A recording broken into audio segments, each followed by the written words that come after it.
ಉತ್ತರ ಕನ್ನಡ ಜಿಲ್ಲೆಯ ಮುಂಡಗೋಡ ಪಟ್ಟಣದಲ್ಲಿ ನಡುರಾತ್ರಿ ಯುವಕನ ಬರ್ಬರ ಹತ್ಯೆಯಾಗಿದೆ. ಪಟ್ಟಣದ ಬಸ್ ನಿಲ್ದಾಣದ ಎದುರಿನ ಅಂಬಿಕಾ ಹೋಟೆಲ್ ಬಳಿ ಒಬ್ಬ ಯುವಕನನ್ನ ಅಪರಿಚಿತರು ಹತ್ಯೆ ಮಾಡಿದ ಘಟನೆ ನಡೆದಿದೆ. ಮೃತನನ್ನ ಮುಂಡಗೋಡ ಹಳೂರು ನಿವಾಸಿ ಜಮೀರ್ ಅಹಮದ್ ದರ್ಗಾವಾಲೆ ಅಂತ ಗುರುತಿಸಲಾಗಿದೆ. ಈತ ಎಂಎನ್ಡಿ ಬ್ರದರ್ಸ್ ಎಂದು ಪರಿಚಿತನಾಗಿದ್ದ. ಮಾಹಿತಿಯ ಪ್ರಕಾರ ನಿನ್ನೆ ನಡುರಾತ್ರಿ ಈ ಘಟನೆ ಸಂಭವಿಸಿದ್ದು, ಅಪರಿಚಿತ ವ್ಯಕ್ತಿಗಳು ಜಮೀರ್ ಅಹಮದ್ ಮೇಲೆ ದಾಳಿ ನಡೆಸಿ ಅವನನ್ನ ಹತ್ಯೆ ಮಾಡಿದ್ದಾರೆ ಎನ್ನಲಾಗಿದೆ. ಘಟನೆಯ ನಂತರ ಆರೋಪಿಗಳು ಸ್ಥಳದಿಂದ ಪರಾರಿಯಾಗಿದ್ದಾರೆ. ಘಟನೆಯ ಮಾಹಿತಿ ದೊರೆತ ತಕ್ಷಣವೇ ಪೊಲೀಸ್ ಅಧಿಕಾರಿಗಳು ಸ್ಥಳಕ್ಕೆ ಧಾವಿಸಿದ್ದಾರೆ.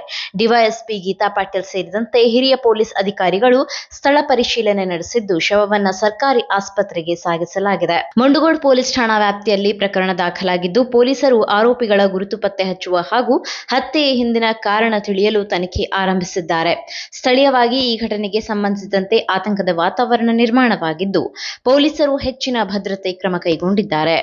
ನೀವು ಸಣ್ಣ ಆಗ್ಬೇಕಲ್ವಾ? ಅದು ಒಂದು ಉತ್ತಮ ಆಹಾರದಿಂದ ಸಣ್ಣ ಆಗ್ಬೇಕಲ್ವಾ? ಪ್ರತಿದಿನ ನಮ್ಮ ಜೀನಿ ಸ್ಲಿಮ್ ನ ಯೂಸ್ ಮಾಡಿ ಯಾವುದೇ ಸೈಡ್ ಎಫೆಕ್ಟ್ ಇಲ್ದಂಗೆ ನೀವು ಸಣ್ಣ ಆಗ್ತೀರಾ.